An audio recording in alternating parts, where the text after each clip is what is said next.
Hi everyone. Today we're showing you how to add name and email Activecampaign. If you're new to Activecampaign, check the link in the description for a free trial, or log in if you're already a user. Let's dive in. First, go to the Contacts section. Here you'll see all of your contacts with their emails and names. Click on the contact whose name you want to add or change. Next, click on Edit.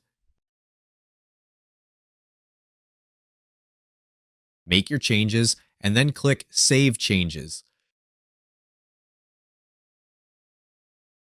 The name associated with the email will be updated, and you're done. We hope this tutorial helps you manage your contacts more effectively. We hope this guide makes managing your contacts easier. I'm offering a free email list building course in the description below, where you can learn how my team and I generate $3,493 in commissions while growing our email list. The training is completely free right now, so don't miss your chance to check it out. Thank you so much for watching. We truly appreciate your time and support. Stay tuned for more helpful content and updates.